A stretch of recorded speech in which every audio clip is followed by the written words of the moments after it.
On January 28th, federal agents executed a search warrant on Fulton County's election offices and walked out with approximately 700 boxes of evidence, including physical ballots from the 2020 election, tabulator tapes, electronic ballot images, and voter rolls. Not a subpoena, not a polite request, no, a warrant signed by a federal magistrate judge stating that the materials, quote, constitute evidence of the commission of a criminal offense. Now, of course, this is the same Fulton County that became ground zero for the 2020 election controversy, the same county where surveillance footage showed ballots being scanned after poll watchers were told to leave, the same county where chain of custody questions were raised, audits were resisted, and every attempt to investigate was met with stonewalling and accusations of election denial. But no matter how much they denied any wrongdoing, the evidence kept piling and piling up. So the second person was supposed to be checking it, right?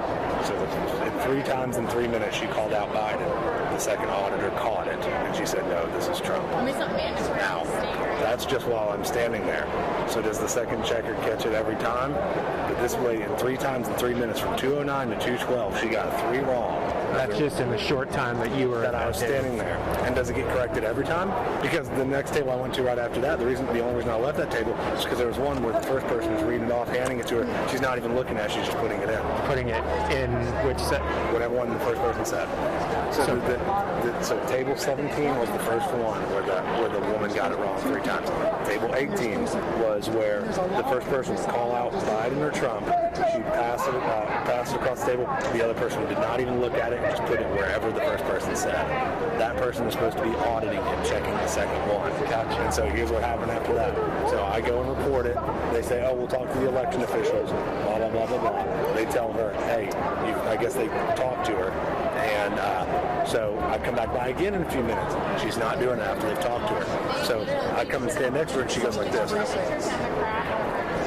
Like being all cutesy about it, being exactly. Being snarky. Yeah, so I keep walking, I turn around, I look, and she's looking at me walking away as she's getting handed more ballots. So she's watching me. That's when things start getting real shady, like really like tense and calm. Well, now it looks as if the FBI is taking this matter very, very seriously. The FBI doesn't send agents in tactical vests and back up lines of trucks and haul out 700 boxes because there's nothing to see. And none other than Director of National Intelligence Tulsi Gabbard was on the scene. It's since been confirmed that Tulsi has been personally directed by President Trump to coordinate intelligence related to election security, counterintelligence, and even foreign influence. Now, the search warrant itself tells the story. Federal investigators sought all physical ballots from the November 2020 presidential election, tabulator tapes from every voting machine, and complete voter rolls, absentee, early voting, and in person. The warrant was comprehensive, and it left nothing to chance. Federal agents were authorized to seize every physical ballot from the 2020 general election, absentee, early voting, provisional, in person, emergency, damaged, duplicated, every single one. They took all tabulator tapes from every voting machine in the county, the electronic ballot images generated during the original count and subsequent recounts, and complete voter rolls covering absentee, advance voting, and election day registration. The warrant itself stated that these materials constitute evidence of the commission of a criminal offense. In total, approximately 656 boxes, over 20 pallets of materials, were loaded onto trucks and transported to Virginia, signaling this is no local inquiry, but a full-scale federal seizure, with the evidence now in DOJ custody, far beyond the reach of anyone in Fulton County